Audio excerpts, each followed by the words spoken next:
Why are you so easily offended? Insights from Kenji, the wise observer of the human heart. Have you ever considered how sometimes a single phrase, a glance, or even a silence imbued with some unseen meaning is enough to make something within you tremble? How an ordinary moment transforms into a swirling vortex of emotions, and calm is swallowed by an invisible wave, leaving behind a sensation of almost physical discomfort. You then ask yourself, why did that touch me so deeply? Why does such a seemingly trivial thing cause me so much pain? Perhaps the answer to this question lies much deeper, not outside, but within you.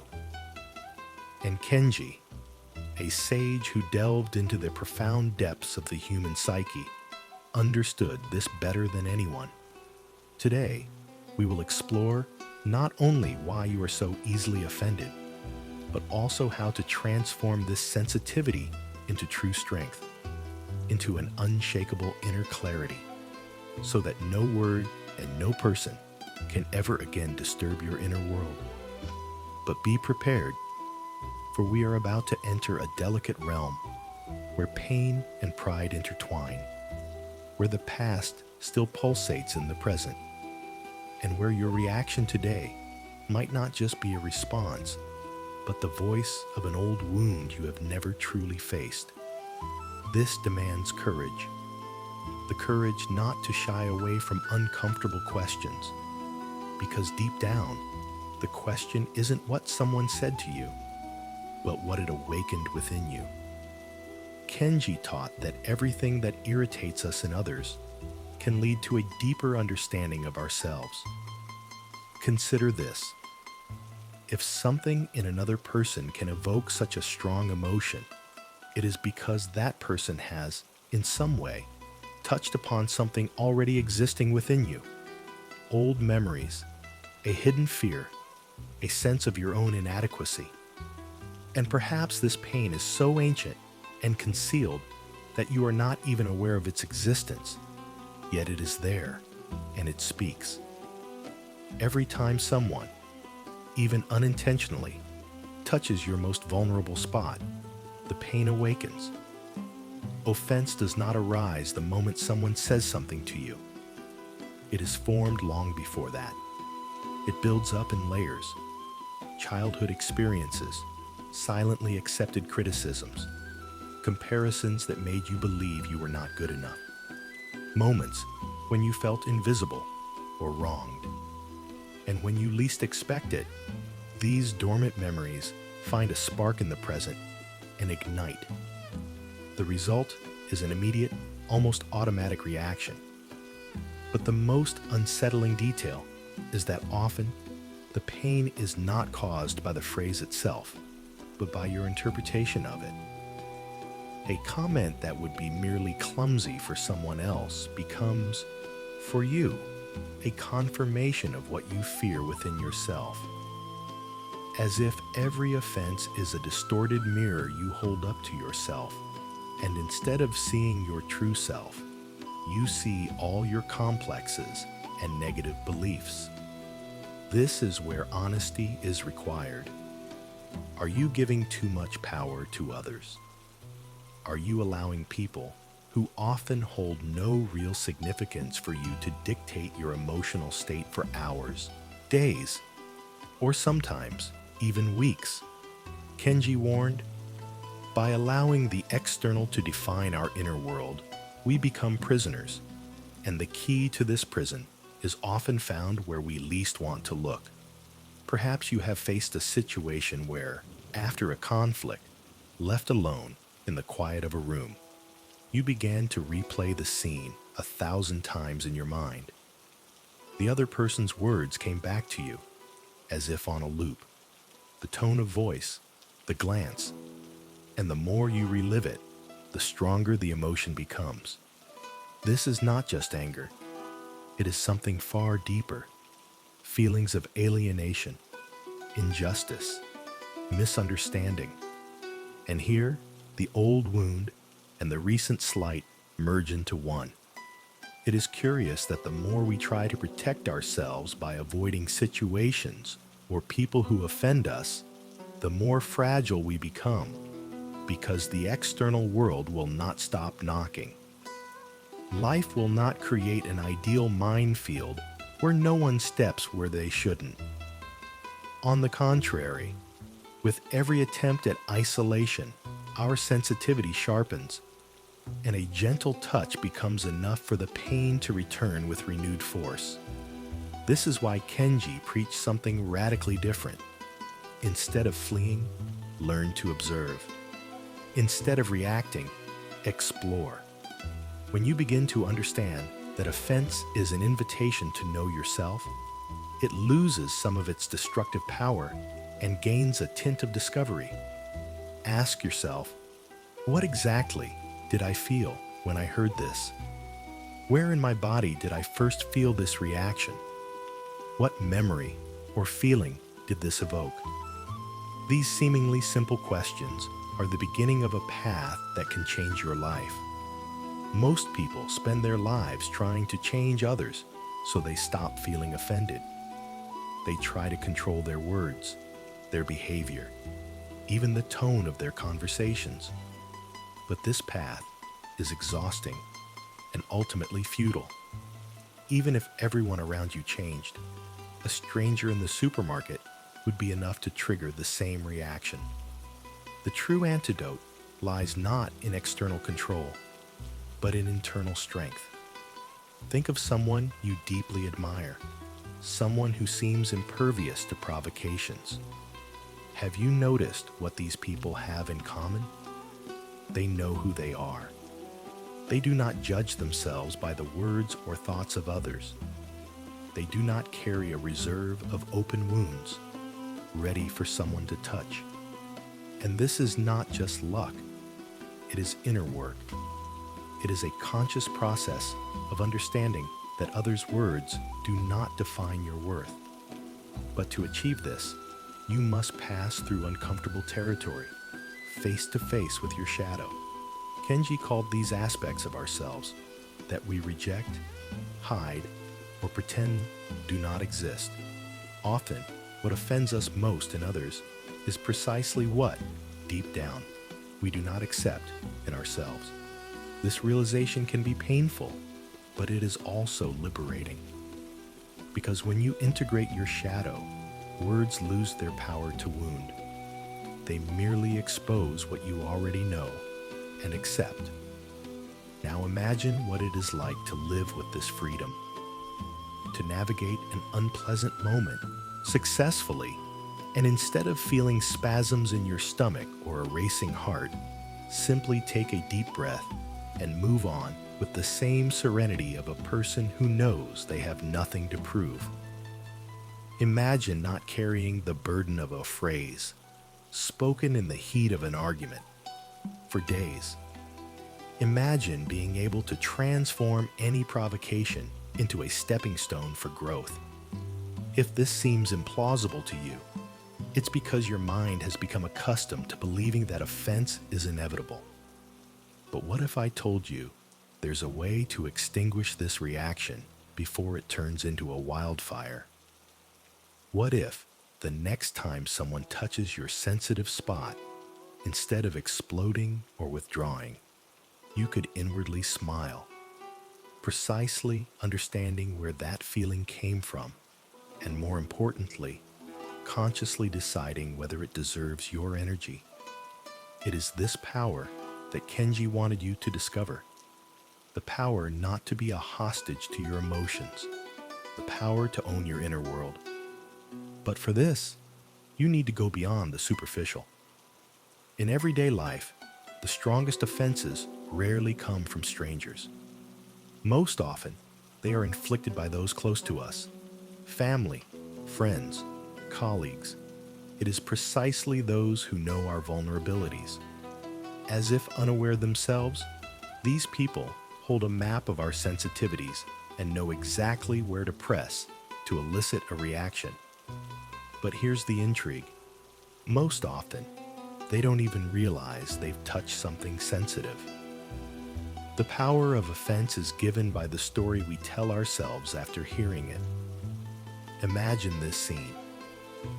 You return home after an exhausting day, dreaming of quiet and calm. But before you can even set down your bag, someone remarks, "You look awful today." This might be an innocent comment, even one meant with concern. But depending on how you feel, these words can become a trigger. If on this day you already feel insecure about your appearance or are too tired to defend yourself, this remark ceases to be a mere observation and transforms into a silent accusation, echoing in every corner of your consciousness. From that moment, the mind begins its invisible work. Am I really that tired? Do people notice it? Maybe I myself am ignoring it. And literally within minutes, this simple comment turns into an internal narrative of your inadequacy. This process almost always happens automatically. And the most dangerous thing about it is that it steals your emotional energy without your awareness. Kenji said that every excessive reaction is like a lamp that turns on to illuminate something hidden in the shadows. And interestingly, by understanding this, we begin to notice patterns. Perhaps you are offended by subtle criticism of your work because deep down, you feel you are never good enough. Or perhaps comments about your personal life awaken old pain associated with unfulfilled expectations. The external world merely triggers this mechanism, but the fuel is inside you. The degree of offense depends not on the sharpness of the words, but on their proximity to your own story. Notice how this creates a closed loop. The more you consider yourself vulnerable, the more vigilant you become for potential offenses. Your gaze begins, even unconsciously, to seek signs that something or someone might undermine your self-esteem. And since what we seek is usually found, life begins to offer an endless stream of situations that confirm your suspicions. This is not bad luck. It is your subconscious filtering the world to match your self-perceptions. Few understand that breaking this cycle does not mean becoming cold or indifferent. It does not mean ignoring everything or tolerating any treatment. It means learning to create distance between what happens and your reaction. It means taking the time to understand whether this concerns me or the other person, whether this word reflects my worth or their shortcomings. This small pause can completely change your life. It is here that Kenji's teaching acquires profound practical value. Offense is an arrow pointing inward, indicating where you still need to heal, accept, or understand yourself. And this requires constant observation. Every time you feel the urge to react, ask yourself, what exactly did this awaken in me? Where do I know this feeling from? With time, this practice creates an emotional filter that prevents any word, gesture, or silence from having absolute power over you. Have you ever wondered why, even rationally understanding that an offense shouldn't affect you, you still feel a tightening in your chest, a flush in your face, and your mind is filled with arguments you wish to unleash immediately? It's as if your body doesn't wait for your permission. It reacts before you even have time to think. And this is no coincidence. The human brain is wired to recognize threats, and an offense, even if verbal or symbolic, is perceived as a real threat to your identity. Here's an interesting detail few consider. When someone says something offensive, it's not just our self-esteem that reacts, but our primitive defense system. The brain activates areas related to survival, such as the amygdala. and produces hormones that put us in a state of alert. This is why, in some cases, it feels as if you are being attacked. This is not an exaggeration. It is biology. But the question is, why do some people liberate themselves from this, while others remain in this closed loop for years, even decades? Perhaps the answer lies in how we understand the meaning of being offended. Have you ever considered that offense finds refuge within us only when it corresponds to what we, deep down, believe about ourselves? As if every word we receive passes through an invisible filter that asks, does this confirm or contradict my beliefs about myself?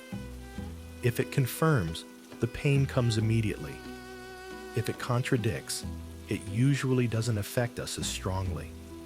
For example, imagine someone calls you an absurd word unrelated to reality. You're the worst pilot I've ever seen. Even though you've never flown a plane, you'd probably just laugh. But if someone touches on something you already doubt or are insecure about, you can't be trusted. You're not smart enough.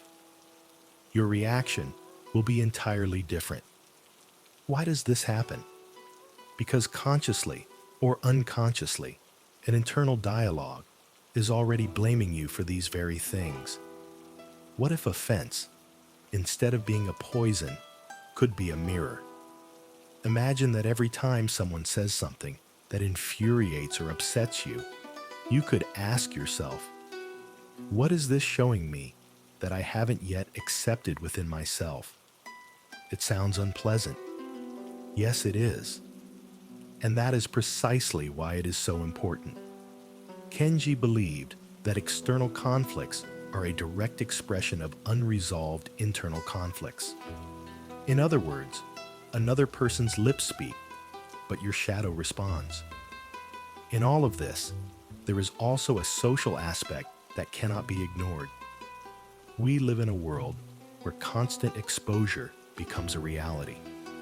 Any thought of yours, whether in conversation, a post, or even a quick reaction, can be interpreted, distorted, and returned to you as criticism. This creates an atmosphere of hypersensitivity, as we know we are constantly being watched and evaluated. And worst of all, often by people who have never even spoken to us. The truth is, not every negative reaction we receive is an attack. Sometimes it's simply another person's limited perception, filtered through the prism of their own pain and experience. The problem is that we perceive this as an indisputable judgment of who we are. It's like allowing someone with sweaty glasses to describe your true face. The most crucial turning point is realizing that we cannot always control what people say or think about us, but we can always choose what to do with it. And this choice is not made by the mind alone. It requires emotional practice. It's like training a muscle. The more you train the ability to observe before reacting, the stronger it becomes. To do this, start with something simple. The next time you feel offended, don't respond immediately. Breathe. Mentally count to 3. Observe the physical sensations. Ask yourself, does this reaction speak to who I am now, or to something I have carried within me for years? This small space of awareness is like an open window of fresh air in a stuffy room. Offense is the result of the present moment colliding with what you carry from the past. And this past sometimes acts as an invisible editor, rewriting every word or gesture received, taking into account old wounds. Thus far, we see that the root of offense is not the phrase itself, but its meaning. This is where reflection must transform into deep understanding. It is impossible to control the world around you, but there is a way to reframe your perception and reaction to it. This means that the power you believe lies in the hands of others. The ability to influence you, hurt you, and destabilize you has always, in fact, been in your hands. You just need to dare to reclaim it. Offense is fueled by an excessive identification with others' opinions. When you evaluate yourself through the eyes of others, any deviation from that view becomes a threat to your identity. Therefore, people with strong inner clarity tend to be less vulnerable. They do not need external comments to confirm who they are. They are supported by an internal axis, not by constant external approval. However, this internal axis is not born ready. It is formed through small acts of honesty with oneself. How many times have you paused in the midst of emotions to ask, what does this truly mean to me? Or why does it bother me so much? Such questions are rarely encountered in a fast-paced world where immediate reaction is almost always encouraged, but they are precisely what give you an advantage. Because by observing yourself before acting, you interrupt the automatic cycle that fuels offense. Another important point often overlooked is the difference between intention and interpretation. Human communication is imperfect. Not everything said is filled with offensive intent. But out of habit or due to unhealed wounds, we interpret it that way. This creates unnecessary tension, especially in close relationships. When you begin to question whether what you heard was truly an attack or just noise in the conversation, you open the door to clarity, and clarity is the enemy of automatic offense. And now, let's talk about something rarely discussed: the hidden satisfaction of being offended.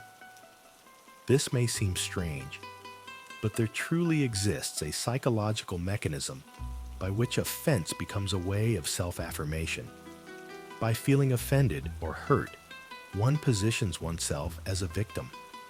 And this position, though painful, provides a strange sense of moral control, as if by being offended, you gain the right to withdraw, not to listen, no longer to expose yourself. The problem is that this does not liberate, but imprisons. And realizing this hidden satisfaction is a painful but necessary step towards freeing oneself from it. All these points converge on one idea: self-knowledge is the antidote. When Kenji said that what irritates us in others can help us better understand ourselves, he was not speaking poetically, but literally. Every intense reaction is a map pointing to a part of you that is not yet integrated. Perhaps it is a fear, an insecurity, or even an aspect of your personality that you avoid accepting. When you begin to see these points not as enemies, but as forgotten parts of yourself, offense dissolves. This dissolution does not happen overnight. It requires patience, as you will have to awaken internal structures that have been forming for decades. But every time you choose to react consciously, rather than impulsively, you weaken the link between the external trigger and the automatic reaction. Finally, the question, why are you so easily offended, is not about weakness or immaturity, but about a complex system of memories, beliefs, and interpretations that shapes every one of your reactions. Offense is the result of the present moment colliding with what you carry from the past. And this past sometimes acts as an invisible editor, rewriting every word or gesture received, taking into account old wounds. It is impossible to control the world around you, but there is a way to reframe your perception and reaction to it.